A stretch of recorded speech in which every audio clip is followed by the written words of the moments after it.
गांव की सीमा पर रामू का एक कच्चा घर था जिसकी टूटी छत से पानी टपकता था। रामू हर सुबह 4 बजे उठकर अपना फावड़ा उठाता और सूखे खेतों की ओर निकल पड़ता।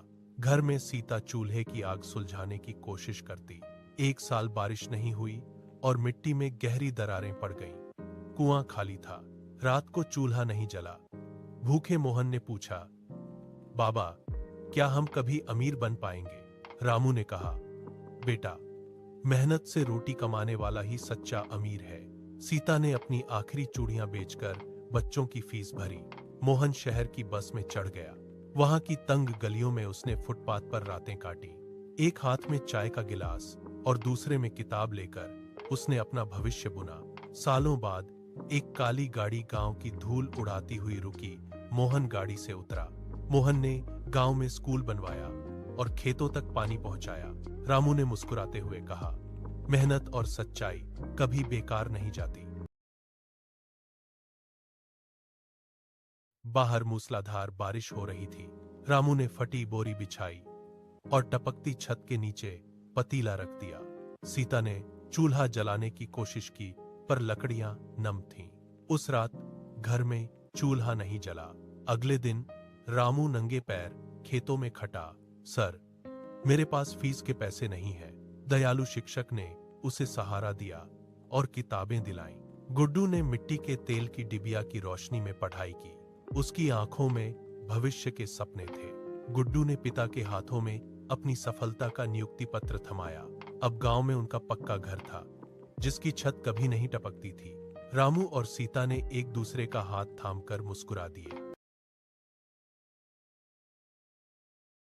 गांव की एक तंग गली के छोटे से घर में रोहन अपनी दादी के साथ रहता था।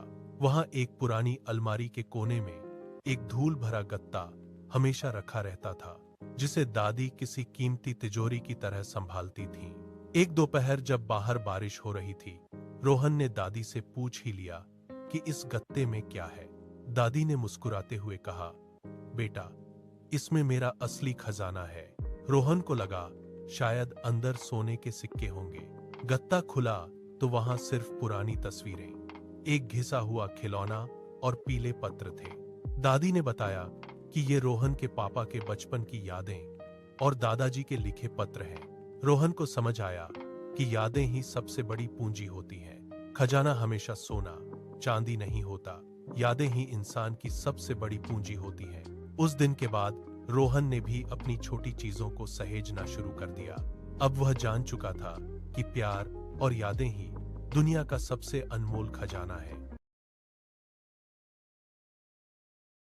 बाहर मूसलाधार बारिश हो रही थी।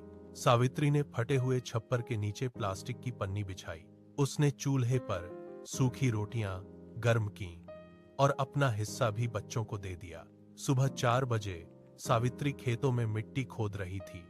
हाथों के छालों ने दर्द दिया पर कुदाल नहीं रुकी। जब राहुल ने जिले में टॉप करने का प्रमाण पत्र दिखाया, राहुल शहर जाने के लिए अपना फटा बैग पैक करने लगा। सावित्री ने संदूक से पुराने सिक्के निकालकर उसे दिए। देखते ही देखते 10 साल बीत गए और गांव की सूरत बदल गई। अब राहुल एक अधिकारी था। उसने सावित्री का हाथ पकड़ा।